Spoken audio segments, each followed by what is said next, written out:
तिब्बत के महान दार्शनिक लाओ त्सु का कहना है कि तुम मुझे अपमानित नहीं कर सकते क्योंकि मुझे तुमसे सम्मान ही नहीं चाहिए।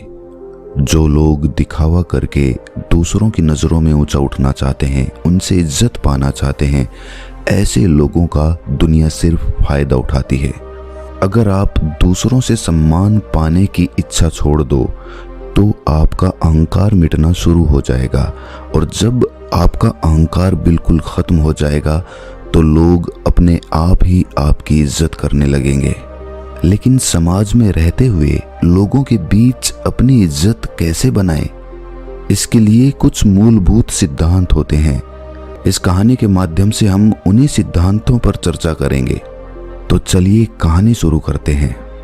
युद्ध में जीत हासिल करने के बाद युवराज की खुशी का ठिकाना नहीं था। उसके पिता यानी कि उस राज्य के राजा, जो हमेशा अपने बेटे को निकम्मा और नकारा समझते थे, आज उसके रणकौशल का जरूर बखान करेंगे। आखिर विरोधी सेना कितनी ताकतवर थी, लेकिन इतनी बड़ी सेना का सामना करके आज युवराज ने जीत हासिल की थी। लेकिन जो लोग रण क्षेत्र में मौजूद थे वो सब जानते थे कि युवराज इतनी बड़ी सेना को देखकर रण क्षेत्र से भाग खड़ा हुआ था। इस जीत का सारा श्रेय उस सेनापति को जाता था जिसने अपने दिमाग और अपनी बहादुरी से विरोधी सेना को हरा दिया था। युवराज ने सेनापति को अकेले में बुलाकर पहले ही समझा दिया था कि मेरे पिता को ये हरगिज पता न लगने पाए कि मैं युद्ध मैदान से भाग खड़ा हुआ था। उन्हें यही लगना चाहिए कि ये युद्ध मेरी वजह से जीता गया है। जब राजा के कानों में ये बात पहुंची कि युवराज युद्ध जीतकर वापस आ रहा है, तो उसे यकीन तो नहीं हुआ कि उसका बेटा इतना बड़ा युद्ध जीतकर वापस आ सकता है। कहीं ना कहीं राजा को मालूम था कि इस जीत के पीछे उनका सेनापति हो सकता है। आखिर वो बचपन से अपने बेटे को देखता हुआ आया था। उसे पता था कि उसका बेटा कोई ऐसा काम नहीं कर सकता जिसको करने के बाद लोग ये कहें कि ये है राजा का असली बेटा। उसे अपना बेटा नकारा और निकम्मा लगता था। लेकिन जब सेनापति ने राजा को बताया कि ये युद्ध वो युवराज की वजह से ही जीते हैं, तो राजा को विश्वास तो नहीं हुआ, लेकिन फिर भी उसने अपने बेटे की पीठ थपथपाते हुए कहा कि मुझे आज पहली बार गर्व महसूस हो रहा है कि तुम मेरे बेटे हो। युवराज ये सुनकर बहुत खुश हो गया। अब उसका राजगद्दी पर बैठने का इरादा जल्दी ही पूरा हो जाएगा, क्योंकि उसने युद्ध जीतकर सबको साबित कर दिया है कि वो राजगद्दी पर बैठने का अधिकारी बन चुका है। रात के समय शयन कक्ष में सोते हुए जब युवराज अपने भविष्य के सपने देख रहा था, तब राजा ने अपने पास अपने सेनापति को बुलाया और अपने सेनापति से पूछा कि तुम मुझे सच सच बताना, क्या आज का युद्ध सचमुच में हम युवराज की वजह से जीते हैं या फिर वो झूठ बोल रहा है? मुझे सब सच सुनना है। सेनापति राजा का वफादार था, इसीलिए वो चाहकर भी राजा से झूठ नहीं बोल सकता था। उसने सब कुछ सच सच बता दिया कि किस तरह युवराज युद्ध के मैदान को छोड़कर वहां से भाग खड़ा हुआ था। राजा को ये सुनकर बहुत दुख हुआ। आज उसका बेटा उसी की नजरों में इज्जत पाने के लिए उससे झूठ बोल रहा है। राजा ने अपने सेनापति के साथ एक योजना बनाई। उस योजना के तहत वो अपने बेटे को सबक सिखाना चाहते थे। वो युवराज को समझाना चाहते थे कि इज्जत झूठ बोलकर नहीं कमाई जा सकती। इज्जत पाने के लिए दूसरे के दिल में जगह बनानी पड़ती है, उसे विश्वास दिलाना पड़ता है, सत्य बोलना पड़ता है, तब कहीं जाकर लोग तुम्हारी इज्जत करना शुरू करते हैं। राजा ने और सेनापति ने अपनी योजना के तहत अगले दिन सुबह सुबह युवराज को अपने साथ लेकर शिकार पर निकल गए। आज राजा एक सिंह का शिकार करने वाला था जिसने प्रजा को परेशान करके रखा हुआ था। जब युवराज को ये बात पता चली तो वो बहुत डर गया। उसने अपने पिता से बहाने बनाने की कोशिश की, लेकिन उसके पिता ने कहा कि बेटा, मैं बहुत बूढ़ा हो गया हूँ, अब मुझसे शिकार नहीं होता, ये शिकार तुम्हें ही करना होगा, मैं तो बस तुम्हारी सहायता के लिए तुम्हारे साथ चल रहा हूँ। अब युवराज के पास बचने का कोई विकल्प नहीं था, इसीलिए वो शिकार पर चलने के लिए तैयार हो गया। जब जंगल में युवराज का सिंह से सामना हुआ तो शुरुआत में तो वो सिंह को देखकर वहां से भाग जाना चाहता था, लेकिन वहां पर राजा खड़ा हुआ था, इसीलिए अपने पिता की नजरों में बहादुर बनने के लिए उसने सिंह से सामना लेने का निश्चय किया। और आखिरकार युवराज और सेनापति ने मिलकर उस सिंह का शिकार कर लिया। इससे युवराज का आत्मविश्वास बढ़ने लगा था। उसे विश्वास ही नहीं हो रहा था कि उसने एक सिंह को मार गिराया था। जंगल से वापस लौटते वक्त राजा के गुरु की एक कुटिया रास्ते में पड़ती थी। राजा अपने साथ अपने बेटे को लेकर अपने गुरु की कुटिया में पहुंचा। राजा ने अपने गुरु को प्रणाम करते हुए अपने युवराज का उससे परिचय करवाया। इसके बाद राजा ने जानबूझकर अपने बेटे को सबक सिखाने के लिए अपने गुरु से एक सवाल पूछा। उन्होंने कहा कि गुरुवर, मैंने अपने जीवन में बहुत झूठ बोले हैं। अपने मंत्रिमंडल को हमेशा अपने साथ रखने के लिए मैंने बहुत दिखावा भी किया। बहुत सारे युद्ध जो मैं सेनापति की वजह से जीता था, उसमें भी सारा श्रेय मैंने खुद ही ले लिया। मेरे सेनापति को प्रजा के सामने कभी भी वो सम्मान हासिल नहीं हुआ जिसका वो हकदार हुआ करता था। लेकिन अब मुझे पछतावा होता है। लोग मेरे सामने तो मेरी इज्जत करते हैं, लेकिन मेरे पीठ पीछे मुझे कायर बोलते हैं।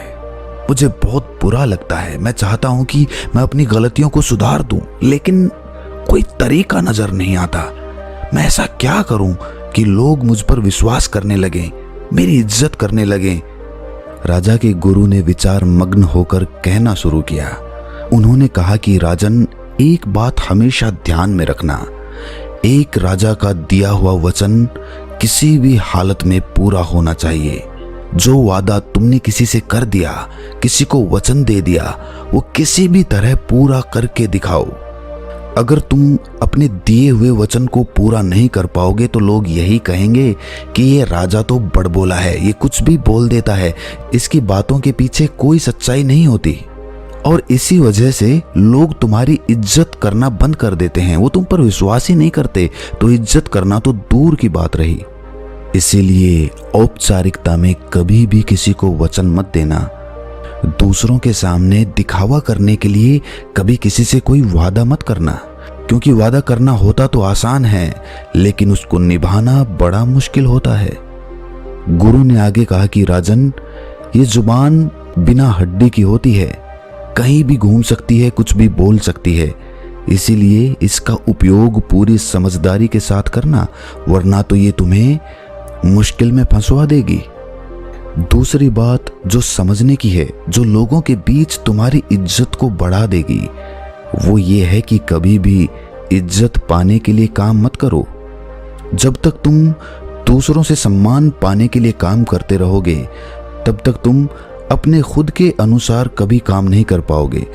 तुम्हारे मन में यही अंतर्द्वंद्व चलता रहेगा कि लोगों को मेरा काम अच्छा लगेगा या नहीं लगेगा, और इसी अंतर्द्वंद्व में फंसकर तुम हमेशा दुखी रहोगे।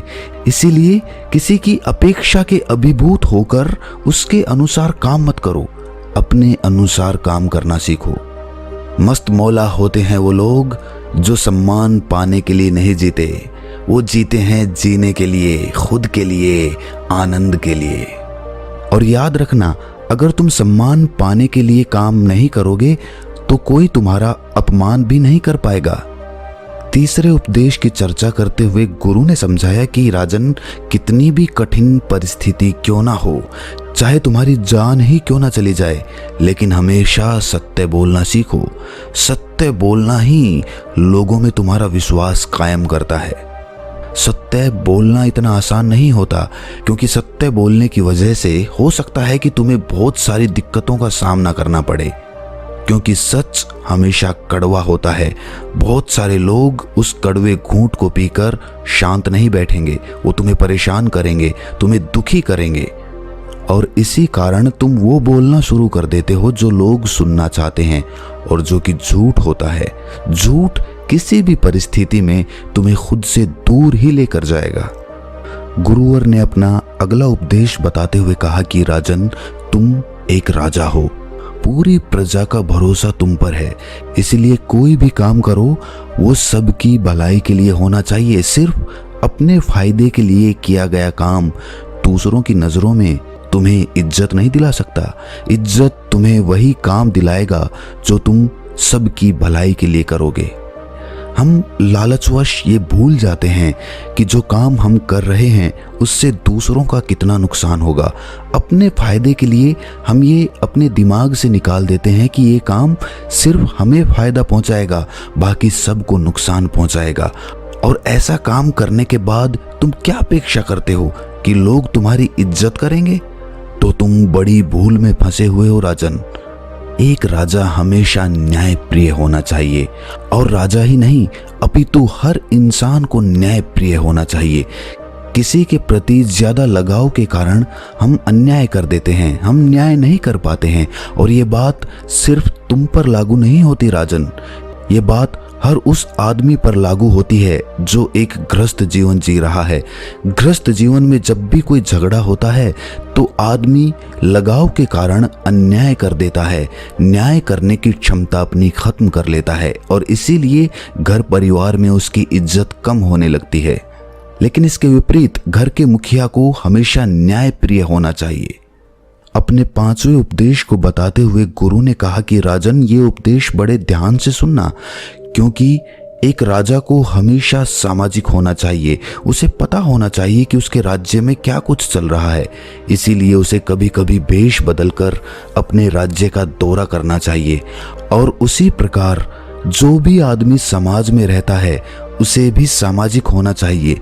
लोगों के बीच उठना बैठना चाहिए, लोगों की समस्याएं सुननी चाहिए। उसे पता होना चाहिए कि उसके आसपास, उसके समाज में क्या कुछ घटित हो रहा है। इससे समाज पर तुम्हारी पकड़ मजबूत होती जाती है और लोगों के बीच तुम्हारा रुतबा बनने लगता है। और राजन, समाज में हमेशा मीठी वाणी में बात करनी चाहिए, चाहे तुम्हें गुस्सा ही क्यों ना आ रहा हो, लेकिन अपनी वाणी हमेशा मीठी और मन को मोहने वाली बनाकर रखना, क्योंकि वाणी ही वो हथियार होती है जो लोगों को हमारे पास खींच कर लेकर आती है। जो लोग इस बात को समझ लेते हैं, अपने जीवन में उतार लेते हैं, वो हर एक व्यक्ति के दिल में अपनी जगह बना लेते हैं। बात चाहे कड़वी ही क्यों ना हो, लेकिन अगर वो सही अंदाज से कही गई हो तो वो बात भी सामने वाले को इतनी नहीं चुभती जितना कि सच चुभ जाता है जो सामने वाले को दुखी करने के लिए कड़वी जुबान से बोला जाता है। अगला उपदेश सुनाते हुए गुरुवर ने राजा को बताया कि राजन, जो मित्र तुम्हारे करीब रहते हैं, तुम्हारे साथ उठते बैठते हैं, तो याद रखना उनमें कोई ऐसा मित्र नहीं होना चाहिए जो तुम्हारी पीठ पीछे तुम्हारी ही बुराई करे, क्योंकि लोग उस पर भी विश्वास करते हैं, क्योंकि वो आपका मित्र है और आपका मित्र आपके बारे में जो बात बोलेगा लोग उसे ही सच मानेंगे, क्योंकि वो आपके आसपास हमेशा मौजूद रहता है। खुद कभी किसी के साथ विश्वासघात मत करना, और साथ ही साथ विश्वासघात और धोखेबाज मित्रों से हमेशा सावधान रहना, क्योंकि जितना नुकसान आपका शत्रु आपको नहीं पहुंचा सकता, उतना एक विश्वासघाती मित्र आपको पहुंचा सकता है। इसके बाद राजा के गुरु ने युवराज को संबोधित करते हुए कहना शुरू किया कि युवराज, तुम आने वाले समय के सम्राट हो, तुम ही इस राजगद्दी के असली हकदार कहलाए जाओगे। इसीलिए इन नियमों का अपने जीवन में जरूर अनुसरण करना। अगर तुम एक न्यायप्रिय और प्रजा के प्रिय राजा बनना चाहते हो तो इन नियमों का कभी भी भूलकर भी उल्लंघन मत करना, वरना तो तुम अपनी प्रजा के दिल में कभी भी जगह नहीं बना पाओगे। लंबे समय तक शासन करने के लिए ये नियम ऐसे हैं जो आपको अंधेरे रास्ते में एक मशाल की तरह तुम्हारे काम आते रहेंगे। ये कहकर राजा का गुरु जंगल से लकड़ियां बटोरने के लिए निकल जाता है और राजा अपने युवराज और सेनापति के साथ अपने राजमहल में वापस लौट आता है। रात भर युवराज उन बातों पर विचार करता रहा और अगले दिन सुबह सुबह अपने पिता के पास जाकर उसने सारी सच्चाई बता दी कि किस तरह वो युद्ध के मैदान से भाग खड़ा हुआ था और सेनापति की वजह से वो ये युद्ध जीत पाए। राजा को अपने बेटे के मुख से ये सच्चाई सुनकर बेहद प्रसन्नता हुई। उसे लगने लगा कि अब इसमें राजा के गुण उत्पन्न होना शुरू हो चुके हैं और इसी के साथ पिता और बेटा एक दूसरे के गले से लिपट जाते हैं। तो दोस्तों, कैसी लगी ये कहानी आपको कमेंट सेक्शन में ज़रूर बताना, और अच्छी लगी हो तो इस चैनल को सब्सक्राइब करके नोटिफिकेशन बेल को ज़रूर प्रेस कर देना। तो मिलते हैं अगली कहानी में, तब तक के लिए अपना ख्याल रखें।